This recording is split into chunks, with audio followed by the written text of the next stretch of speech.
Hey guys, Ray from LYRV. I'm back with another dash cam review. This time it's from a company called Jomise. I reviewed one of their dash cams not too long ago. I found their hardware was pretty good and the output of the camera quality was pretty good. I didn't really like the file format that one was using, and I didn't really like their software for the app that much. But they did offer to send me out a different model. This is actually their 4K model, so it has a little higher resolution.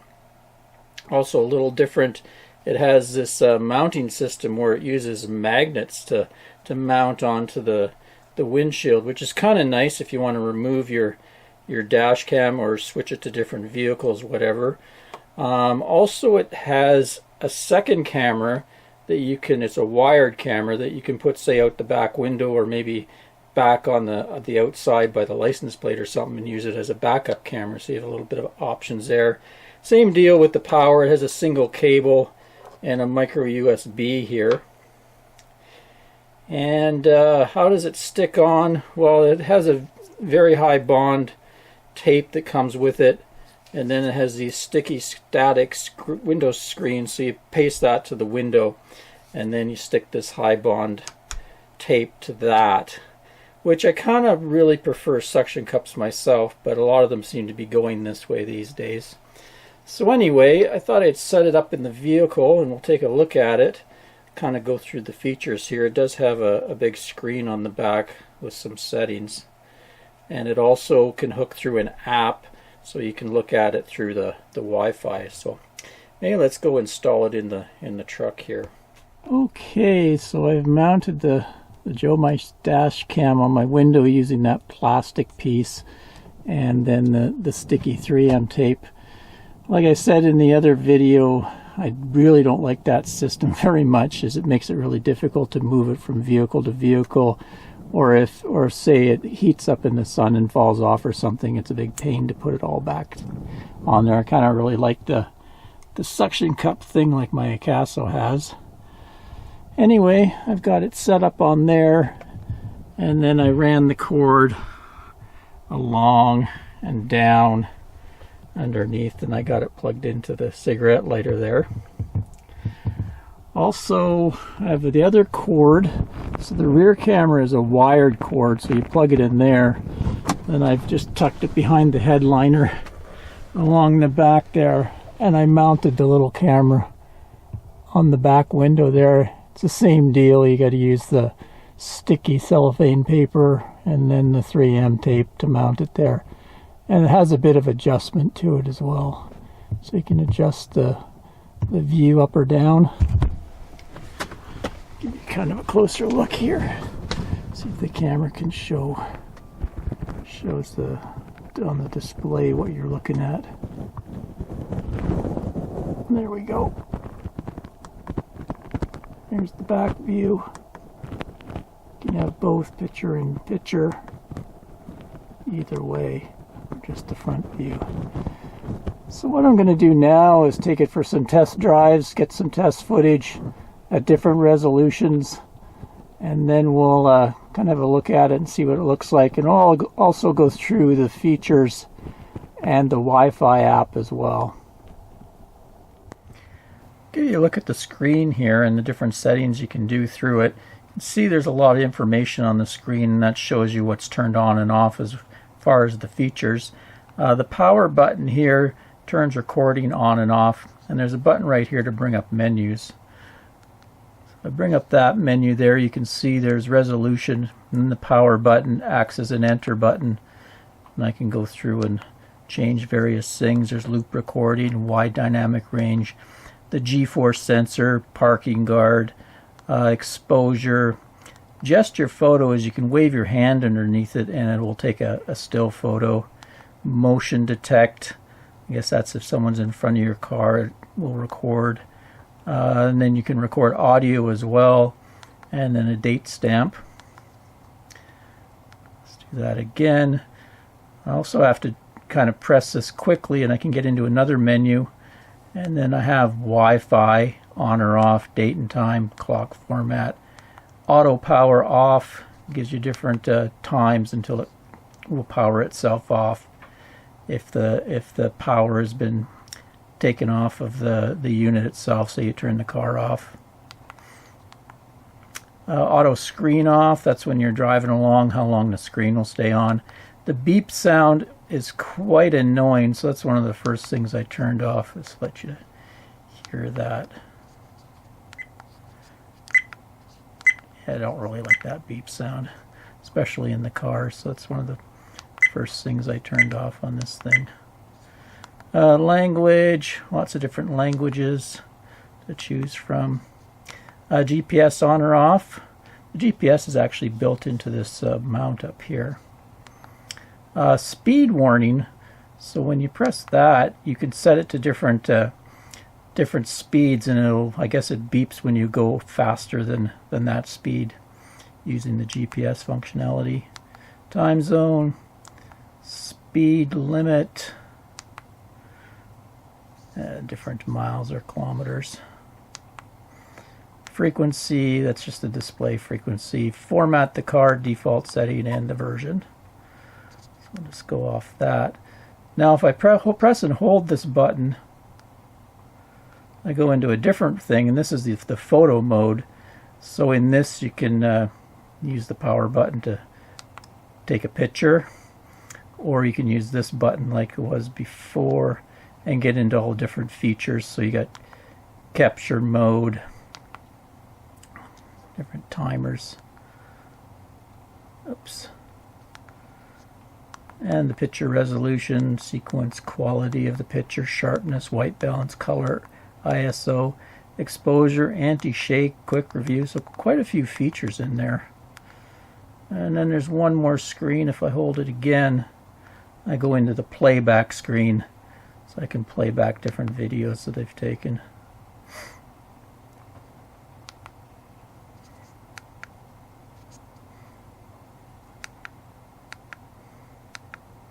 There's a photo that I took. So you can see it's kind of awkward to mess around because it's so small. So luckily enough, there's an app. I'll get into that next. And also there's an SD card here you can pop out and play back things on your computer. And the file format worked really good on my computer, no problem there.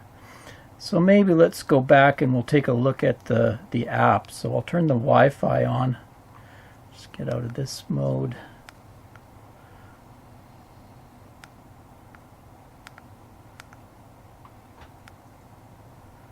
There we go. And this button should turn my Wi-Fi on. There we go. So we'll go to the smartphone now. Okay, so I connected to the network that the Wi-Fi hotspot of the camera is putting out, and then I had to download this thing called Lucky Cam. That's the one they said to download, and it will connect to my camera. And there we go. You can see image coming through. Turn it sideways, I get the full image. Let's put it down there, upside down. Anyway, I'll just give you a quick look. There's photos, and you can do playback on this thing. And then there's this setting. Oh, I'm going to stop recording first. Go to settings. And sort of the same thing in the phone here. You have G sensor, loop record, resolution. All that sort of thing is available in this camera app. I also read you can use different camera apps as well. This one just happens to be the one they said to use. But seems to work pretty good.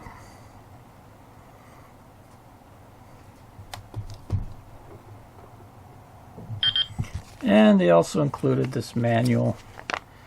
At least this one, the writing is a little bit bigger than a lot of stuff, so I found it was easy to read. Although the English was kind of hard to follow in some things, but I could figure it out enough to get the gist of all the settings by looking through it and kind of trial and error. So first I'll give you a taste of footage out of the front-facing camera. So this is a supposedly a 4K camera, and I find the color representation is pretty good, and the brightness levels. I do find the focus in the distance is a little bit soft. It seems to be close up you get the real 4K, but as things get further out in the distance, I find they're a little bit soft and maybe slightly blurry. And you can also see down here you get the date, the time, the GPS coordinates, and the speed all printed out on the video, which could be handy. Let it go here a bit. Just going through a mall parking lot so you can get a look at the writing on the signs and stuff like that. And this is on a pretty sunny day.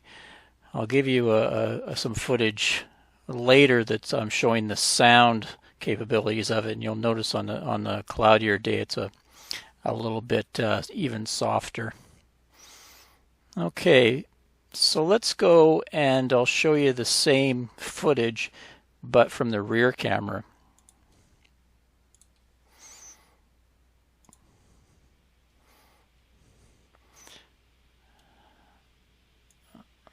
Way ahead there. Oh, that's the wrong one.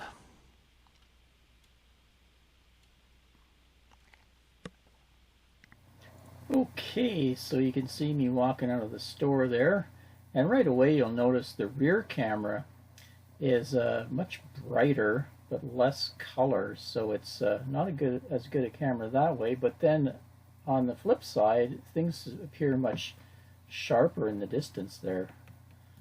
Just get it driving around so we can do the same drive, although it's going to be more in the sun.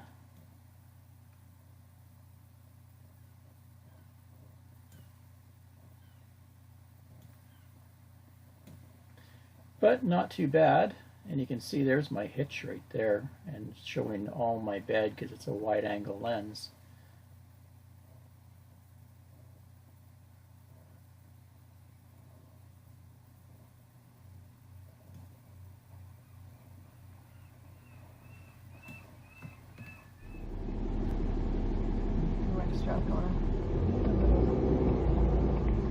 Look at this guy going through the red light. Grumpy old man. The truck in front of us, well, I think that he didn't realize that it was only an advance. No. That was a weird light. It had an advance left, but the red light was still on. Yeah. So you weren't, yeah. You probably got confused with the green and the red on at the same time. Yeah. Okay, so let's go through my likes and dislikes for this Jomise 4K dash cam. And number one of my dislikes is I don't like the mounting system they use with that cellophane paper and then the glue. I'd much rather have a suction cup. Now, suction cups are not always that great. I've had some that fall off the window all the time, but actually the Sikasso dash cam, that suction cup, it's maybe fallen off 2 to 3 times in the last year and a half, so it stays really well. It's kind of a suction cup that turns, really stays on the window well. Having the ability to remove it with the magnetic mount is sort of cool, but I don't know if the connections will in the future start to be bad or not. We'll just have to see. Another dislike was the 4K quality. I really didn't find it all that great. Now, I have seen footage online of other owners where it looked much better, so maybe I just got a bit of a dud. I just find it a little soft. You would expect the 4K in the distance to be much sharper. Now, I have tried it with some close-up shots and it was really, really sharp, so I think maybe there's something wrong with the focusing of the camera or something like that. The software, as far as the app, is just okay. It's workable. It's a little bit clunky, but it's okay. I can use it no problem. I find the rear camera was a little too bright. It's like really different between this camera and the rear camera. And you saw in the footage there's quite a bit of difference between the color and brightness between the two. The other thing I don't like is the power goes into the mount and goes through there. So if you want to take this camera off and say you want to do some settings and stuff, you're limited to the battery power that's on board, and all it does is use a small capacitor to store the power, so it really doesn't last very long. So you have to really get your settings done really quick. So it would have been nice if they had put a port on here that I could actually power the camera away from the mount, because obviously you can't take the mount off because it's glued to the windshield. Also, I tried to download the GPS mapping software. I find the GPS works pretty good in here as far as reading out the coordinates on the video. But there's also some mapping software you can download. And when I went to there, they had a bit.ly link, which is kind of weird. And when I went to download the software, it gave a warning, untrusted, blah, blah, blah. So I didn't even try because I didn't want to get a virus on my computer. So I don't know what that's about. Also, the adjustment in here, when you go through these settings in here to the menuing, it works, but it's not very intuitive. I think some people might have a problem kind of navigating the menu. So let's go to the pros. First of all, it's not that expensive. I think I looked it up. It's going for about 99 bucks right now on Amazon. So you get quite a bit of features for that. You get 2 cameras and all the different features in that, and a 4K resolution. So that's pretty good for 100 bucks. I can't complain there. I love the bed cam, like how I set it up on the back window there, the dual cameras. So I have the going out the back window. That's going to be great for me. I can see in the future, be able to see what's going on with the hitch. And also, you also get the footage at the back, what's going on behind you. Say you get rear-ended, you have very clear footage of what happened behind you. And like I said, the GPS part of it works pretty well.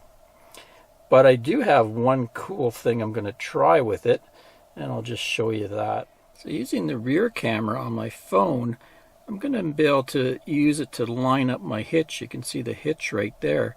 So when I back up to the fifth wheel trailer, I should be able to use this as a rear bed camera, which will make hooking up a little easier in some cases. So this is something interesting I'm going to try. I'm going to keep one of my power boxes in here turned on and power it through the USB, the camera system, and then I'll have a charging port hooked into the cigarette lighter of the truck so it'll recharge when I drive. I just don't want to hook it into my truck's battery system. I don't want to have a chance of running down it, so I'd rather use this instead. And then that'll keep my camera system on 24/7. So I'll have the rear camera there. And also the front camera will be recording anything going on in front of the truck. So I'll have both views being recorded 24/7. Anyway, that's it. Thanks for watching, folks. Till next time, Ray from LoveYouRV.com. Cheers, everyone.